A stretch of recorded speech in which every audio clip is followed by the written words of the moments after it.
That's the problem, the lack of substance. Some of the stuff Yes. is dumb Dumb. and it's superficial. And the fact that it's meaningless and it gets so much hype, what does that say about our culture? What does that say about the younger generation? It dumbs them down. But it's not their fault, because the reality is that they are rewarded by likes and followers. Hi, and welcome to Girls Gone Gritty. For those of you that are watching us, it might look a little different today. We are not sitting next to each other because I have a terrible summer cold, and Jen is going on vacation today. So the last thing I wanted to do is send her off with a cootie. And my husband was not having it. He heard us on the phone yesterday and he was like, wait a minute, is she sick? You are not going there and then sitting in the car next to me for 5 hours and getting me sick. It's really more about him being nervous than me. I don't get about the cooties, but it's all good. This is where we have to lean into technology, and we have the opportunity to record in separate places. It's not ideal. We'd much rather be sitting next to each other, sharing each other's energy, but we can make this work. We're symbiotic regardless of where we are. So 1000%. And we're going to continue to be symbiotic, even though we are not together for 10 days. I don't think I've been away from you for this long. I know, it's weird. I was just in Nantucket thinking I had allergies and returning with much more. So I'm hoping where you're headed, there will be no pollen or whatever else was lingering in AC. Yeah. And you were saying when you were traveling, and I've noticed this trend too, the masks are back as you Oh, yeah, travel. They're they sure definitely are. becoming more of a occurrence on the frequency of it was like pre-COVID. It's very Asian. A lot of the Asian cultures wear them all the time, or did prior to COVID, but now they're back and you can't tell if they're sick or immunocompromised or fearful, or maybe a combination of all three. There were a lot of masks on the flight back from Nantucket. I was like, well, who is sick, who is not sick, and what's going on here? But that lets you know there's cooties flying around. And everybody that I've talked to has been sneezing and had watery eyes and a tickle in their throat. And with me, it started off like that. I was seeing layers of yellow pollen everywhere, just assuming it was that. Then it went into my chest. So beware. Yeah. Well, hopefully you're not going to have to beware of our top three today. Let's go. Number 3, Caitlin Clark's motto should be, just did it again. Finally, she comes out with her own Nike shoe, which is long overdue, to be quite honest. Who else deserves a shoe that plays hoops that's female? And this is a very cool shoe. It's blue and comes with all kinds of bells and whistles that were accustomed to her as a player. Her launch date is October 1st. They're going to retail for $140 in North America and $135 internationally. And the Nike Caitlin 1 introduces new features that are tailored to Clark's playing style. The Nike Opticast Upper, a new technology that uses nodes to reduce drag and enhance on-court efficiency. There's cushioning featuring foam in the midsole and an Air Zoom Turbo unit in the forefront for a responsive court feel. And design pillars. Nike built in the shoe around Clark's specific traits, which are speed, range, and unpredictability. And it will include Easter eggs, which are secret hidden messages like shoot more threes from anywhere. And it was never a long shot underfoot. And the signature branding is interlocking C logos on the upper tongue and repeats 2 C's on the outside and 2 nodes on the inside as a nod to her number 22. I hope these are accessible to kids, because I feel like this is going to be a sellout category for every kid playing college and high school hoops. It's going to be accompanied by an 18-piece Caitlin signature collection, including jackets, graphic hoodies, and performance tees. Go, Caitlin. All right, not just sneakers, apparel too. Long Yep. overdue. Number 2, Hillbilly Elegy to political strategist to faith promoter. What else will he do?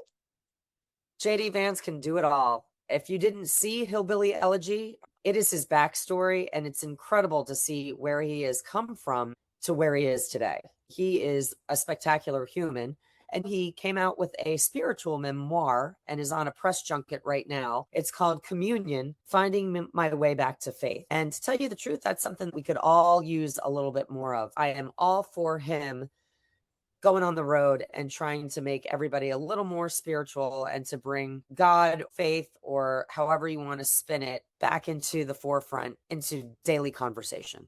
He's been on every major morning show and television show recently regarding this book. And they're not only asking him about the book, but they're asking about politics. And we're talking about him being the next presidential candidate. It's definitely strategic, his way of doing this. I'm curious about the book and his road to Catholicism. So I'm going to pick up this book because he's definitely pivoted in a lot of ways politically that have bode him well.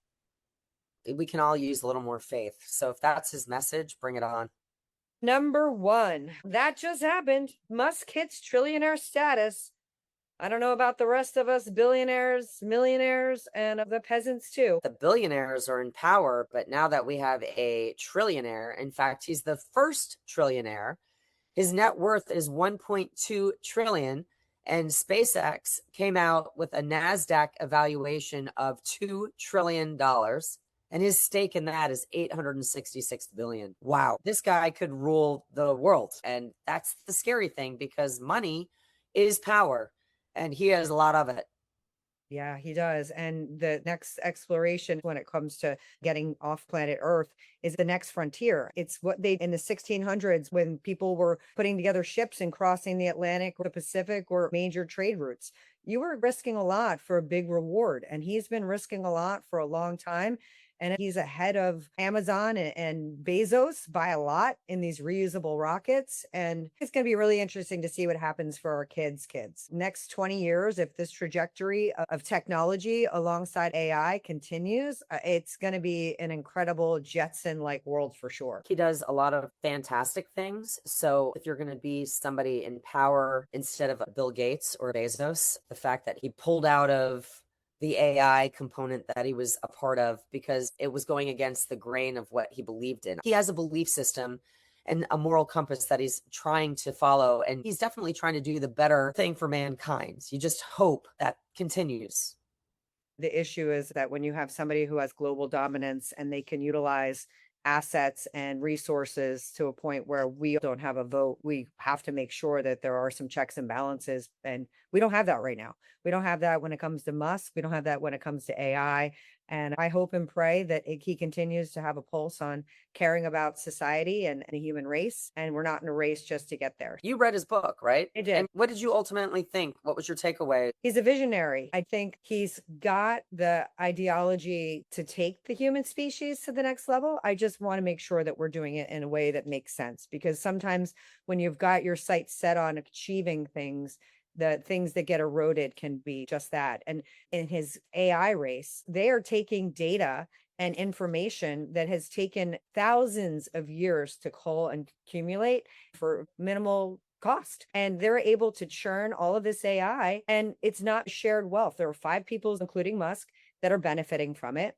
They're taking tremendous resources, and the race of it is the problem. We're in a race with China, just like we were in the arms race with Russia. When we continue to be in a race, we forget about what we're doing on a day-to-day. So I just want people to have caution. What was the name of the AI company that he started up and then he stepped away from because ethically? OpenAI with Sam Altman.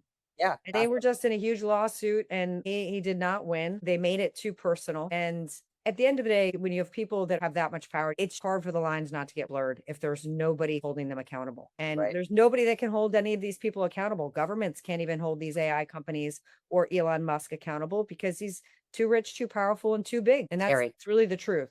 So I think this next decade is going to be incredible. It's going to be something that I don't think we're going to be able to do too much about as individuals. It's going to be important to have a conversation. We talked about it when I was in Qatar, and having a sovereign wealth fund, sharing resources and giving back to the people is what the Qatari government does with their oil. They're talking about, we now need to consider that when it comes to AI and data, because the amount of resources they use should be shared amongst the people in a way that normalizes and gives people back things that they need. It's a nice philosophy.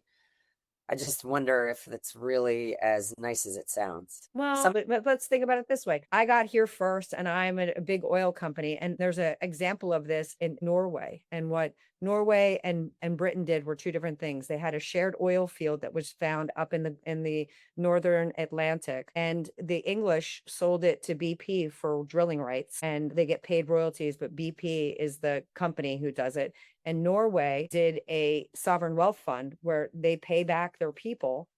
Everybody gets a little bit of the profit.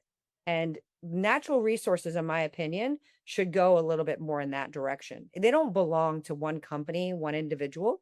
They belong to the planet. Yes, should individuals or organizations that take risks be rewarded? I'm not saying they shouldn't be rewarded. They are.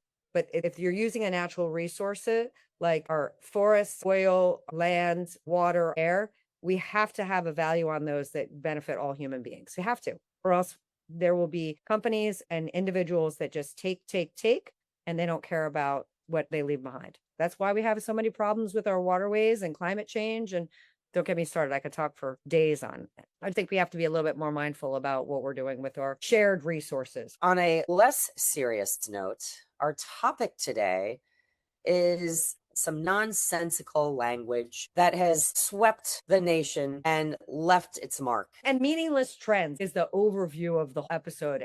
Going back to how we just transitioned, I think that some of these viral things are a bit of escapism from bigger issues. And these trends are funny and fun. 6, 7, let's go ahead and try and explain it. 7, you got to like show your hands when you're saying it. You can't just say 6, 7. We're going to try to explain it because I'm sure everybody has heard it at some point. This is not new. This is actually old news. My daughter's birthday is June the 7th, which is the 6th month. When everybody realized her birthday was 6, 7, it became a huge uproar, and I don't understand it. I asked my kids, what does it mean? And Abby literally says, Mom, it means nothing. The phrase traces back to a viral drill rap song by Philadelphia rapper Skrilla titled Doot Doot 6-7. It gained massive traction on TikTok and Instagram when it was paired in a video edited with NBA player LaMelo Ball, who is 6 feet 7 inches tall. So it started to spin off into all these different directions. And the hand gesture, when saying the phrase, people often put their palms face up and move their hands alternating up and down like they're weighing invisible items or expressing so-so. It's one of those weirdo things, like if you know, you know. Kids took it to the next level. They love it. And then it became a problem in schools and wherever there is a 6, 7. Even In-N-Out Burger, number 67.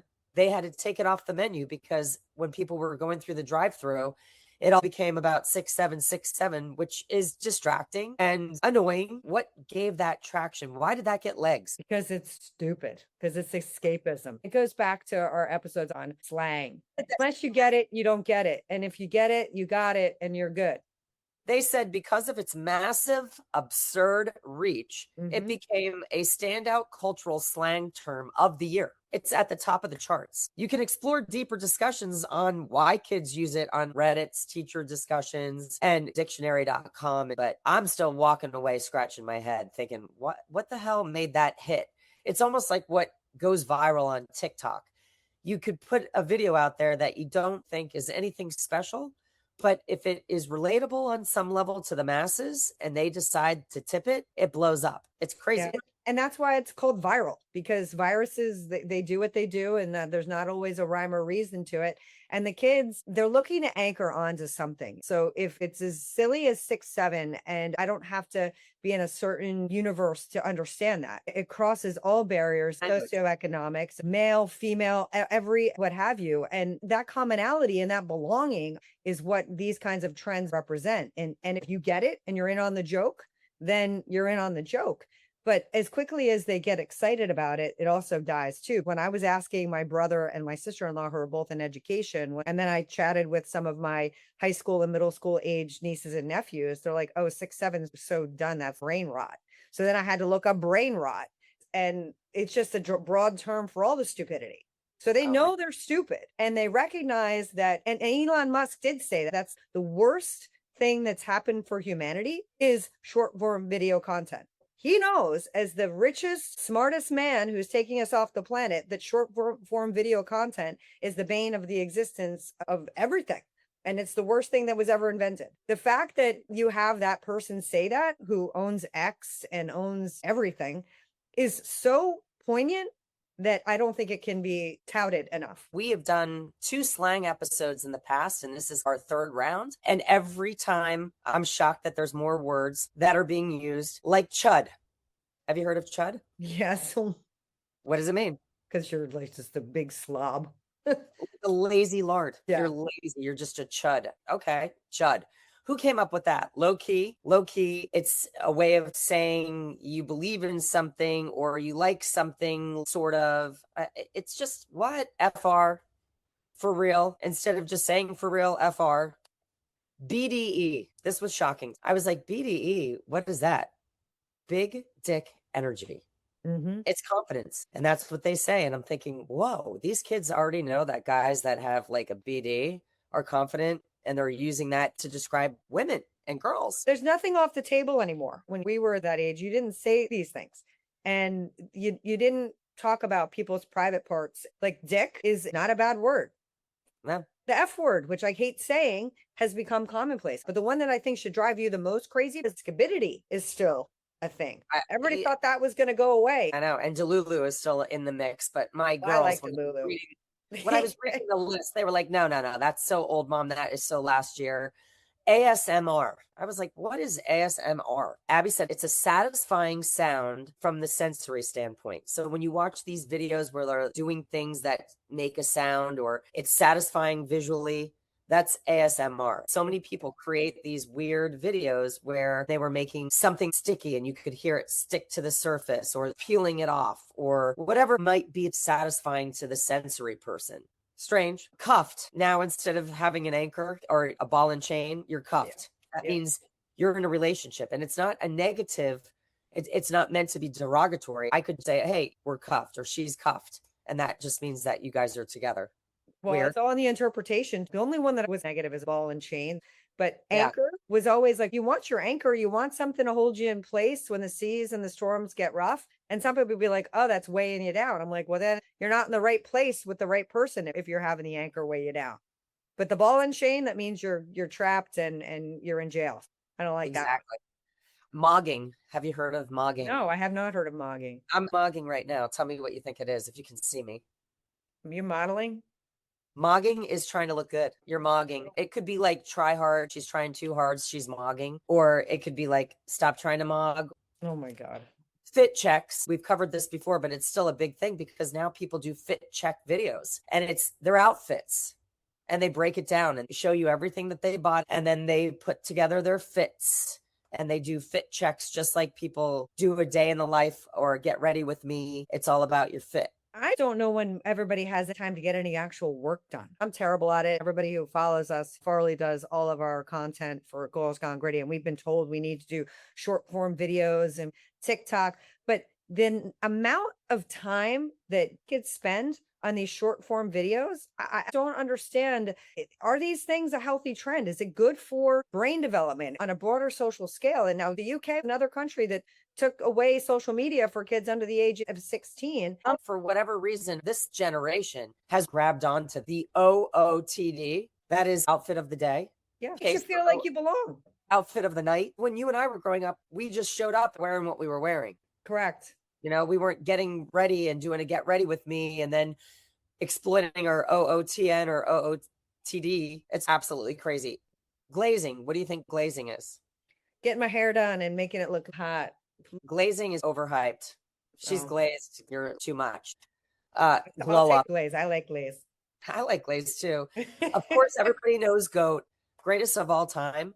I used to see the goat emoji on all these texts and I thought, what is this goat about? And I think that the goat originated with Tom Brady. I'm not sure, but now everybody has grabbed onto the goat and everybody's a goat and it's here to stay too. I think the Tom Brady phenomenon would go back to the advent of social media. He was at that time the GOAT, the Arnold Palmers in the golf world. I think it's been used a lot, but he was the one that was able to anchor it and leverage it because of timing and social media and his 7 Super Bowl rings. You can't diminish that. I'm obsessed with LFG. I love it. I think Let's Fucking Go is the greatest thing ever. And I type it all the time and I put a flame next to it because it fires me up. And I think that's here to stay. And I think that might have been his too. He should have freaking endorsed or copyrighted it and made it his trademark because it's badass.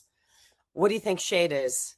Shade? Got to get away from my friends and be by myself for a little bit. No, hate. Oh. He gives me shade. He gives me shade. That's hate. I like what you say. We take words so literally. And a lot of times these words you can't take literally. It's the exact opposite. Or No, I think that the kids are using them for like, you're taking my son, so you don't like me, okay, you know? shade. And the connotations are so strong. It's either love or hate, right? There's no wishy-washy in any of these terms. They're letting you know they're just talking Okay. about you behind your back. I don't love this one, but I can see why In people front of your do back. it. KMS. KMS. Kiss me, sister. Kill myself. Oh, I don't like that one. Kiss me, know. sister. We're gonna rebrand that. Kiss me. I know. Kiss me sister is much better. Okay, that's cap. You're a cap. The top. I'm the top. Liar. You're a liar. Oh. Yeah. I So would think that means that somebody's gonna put a bullet in my ass or I'm gonna cap you. I would think maybe that is because you're a liar. well, that's a liar. Ohio. Ohio. That's the state where Abby goes to school. It means brain rot. The term for rotting. Like what? Why is that? It's because people decided it and so on and so on. It's getting to a point where do kids care about the relationships? What if you told your daughters they couldn't have their phone for a month? What would people do? Seriously, with all of this stuff and how much this has elevated the conversation around so many things that would never have been a thing. It comes from texting. Sometimes it's the short form of Yeah. kill myself, KMS. Yeah. Right. And then it tips. Yeah. So a lot of it is to text faster. And who doesn't want to come up with something that goes viral? Right. But if you didn't have the phone, none of this could happen. If you didn't have this thing in your hands, it will be interesting to see what happens in these countries that are taking these out of their kids' hands until they're more of an adult. I watch on the beach and in the middle of the street and in town, all of a sudden you'll just see girls and they've got their phone propped and they're doing something and posting it. And then I find out that's the new trend or that's the hot place in Red Bank. And everybody's got to go there and do this exact thing with their ice cream. It's so nuts to me. That even happened in 2019 when I went abroad with Mackenzie. It was crazy to see, like, we were at the Leaning Tower of Pisa and everybody was taking a blank ice cream cone and aligning themselves perfectly with the tower so that it looked like it was the ice cream in the cone. And everybody was trying to push the Leaning Tower of Pisa up, or they were like sitting with their back against it. It was this viral video of all these different ways that you could utilize the Leaning Tower of Pisa and do something funny. And I was doing it too. Yeah. And you get the ideas from Pinterest or Insta, however it is. I saw crowds of people going from one place to the next when we were in Saint-Tropez. There was a Chanel pop-up store and everybody was doing the same thing there. Yeah. And when we went to Cinque Terre, there were so many places that were Insta famous because of the backdrop. And we had to find that X marks the spot so that we could have that exact photo op and be a part of it all. Well, they have that funny commercial, and I don't even remember who it's for, but it basically is like you're sitting with your idyllic backdrop and it's amazing and you're so happy. It's like this beautiful tranquil pond and the mountain range behind, and she's sitting there and taking a photo, and then they pan out and there's just a line of people that are lined up behind to take that exact same photo in that exact same spot. And it's like nothing's secret anymore. I say it all the time where we live. I'm like, everybody has to stop taking photos and telling people how amazing the restaurants or the beaches, because we have enough people and I don't want any more people to come to these great places because they ruin them. Now they're not letting people in Long Branch bring up boom boxes and music because nobody could be respectful to the person sitting next to them. So therein lies the problem. If you know too much about something, you can ruin it for everybody. And I think some of these viral trends have a little bit of that in them because kids take it too far. That's the problem, the lack of substance. Some of the stuff is dumb and it's superficial. And the fact that it's meaningless and it gets so much hype. What does that say about our culture? What does that say about the younger generation? It dumbs them down. But it's not their fault, because the reality is that they are rewarded by likes and followers. And we've built this platform in society at this current point. Bruh. The kids that are influencers, and we know many of them, and they're getting paid, that's a career path now. I was watching Love Island, which we're going to tackle in our upcoming episode. And I could not believe the amount of slang happening in their communication. And it's not even texting. It's the way they talk to each other. It's all slang. It's weird. That's because the English language is changing, and the articulation of things and the attention to detail in the manner in which we speak has been eroded because it's a soundbite. People used to do short form content. It would be like a minute or two. You'd build the story, have a storyline. Now it's like, bam, if I don't get you to click or like it within the first 3 seconds, it's over. And conversation is exactly that. If kids can say what they want to say in one word or in an acronym, then they will, because I lost you. My attention span isn't that long anymore. And that's What's sad. RN? RN has Registered everything to nurse. do with what you just said right now. Yeah. RN. Yeah. Yep. Everything is right now. Instant gratification. Instant RN. gratification society. That's what we built. If I can't get it right now, if you're not available right now, I'm going to turn the page and go to somebody else. And it comes back to the fact that we are looking for a sense of belonging. And if I can belong because I'm in a viral trend of 6, Yep. 7. Universal language. That's what it is. Yep. It's the universal language. If you know, you know. What do you think T is? Oh, she can't keep a secret. It's like spilling the beans or gossiping. Yeah. So that's a huge word. And I saw that on Love Island. Everybody was talking about T because that's the whole show. The whole premise of the show is that backstabbing, weird, gossipy situation. Have you heard of 4-1? No. So 6-7 is the placeholder for any age, any height, any test score. Anytime somebody says numbers, that 6-7 up down situation happens. Now people are doing it in reverse. They're saying 4-1 and they're putting their hands in a downwards motion, rotating. They're saying 4-1 is basically a contradiction or the alternative to 6-7.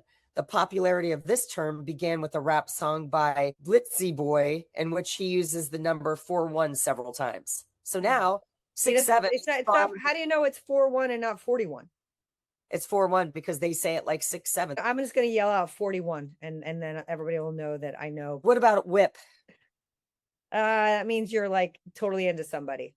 No, you just got a whip, and I just got a whip for Mac, and I got a whip in Florida. Oh, car? New car. All right. Yep. All right. I don't mind that so much. You have girls and they talk a lot more than boys. So I don't get most of this stuff. They know what it is when I ask them, but they're not throwing out a lot of slang because they speak probably a tenth of what your girls do, for real.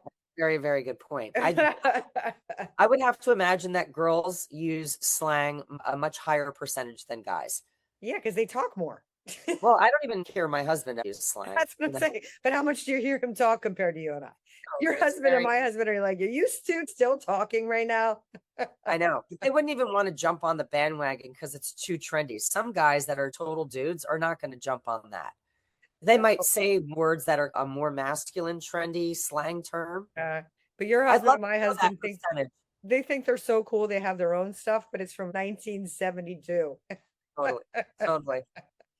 Well, we just gave you another update on what is currently being used in the slang world. And that would bring us to a Got Grit Award winner. This is not a slang term. This is a way of being. And I will say, having been to this amazing country of Japan, what the Japanese culture represents and what they are actually demonstrating at the World Cup deserves Got Grit, because it's not a branded marketing campaign. It is not for profit or for pride, other than for just being proud of who you are. The Japanese, if you've been watching the World Cup, they didn't leave the stadium like everyone else. They stayed, brought their own blue bags, and they're known for this for decades. And they clean up all of the trash and take it away. Does the blue bag represent the color of the team? No, I don't know. Let me look that up. Because when you told me this, I thought, how great would that be if USA jumped on it? And each team prospectively has a bag, the color of the team. And people could use them as swag during the game, wave them around, and at the end, pick up all the garbage and dispose of it. I think that would be brilliant. And if you wanted some type of a branding opportunity, then companies could come on board and distribute the bag that might have their logo on it. And it could tip in a beautiful way and clean up stadiums and make everybody feel like they're a part of a bigger effort. Yeah, but I have to be honest. The reason I like this as a Got Grit is because it's not about branding. It's about the little things we do as a human that isn't about going next level and leading by example. I think that's a really powerful thing in this virality way of being. They don't operate that way. And when I was in Japan, They don't have a trash problem because they don't allow trash. Whatever you take in, you bring out, just like we have in most of our national parks. And when you go camping, whatever I bring in, I must leave with. And if we had that mentality, we wouldn't have so much trash to clean up. And I wouldn't be having to clean up after you because I would clean up after myself. And that's what makes this more gritty than being able to slap a logo on it and getting it to be the next trend. It's not something they're doing to post about. It's something they're doing because it's inherent in their culture and they care about the planet in its totality.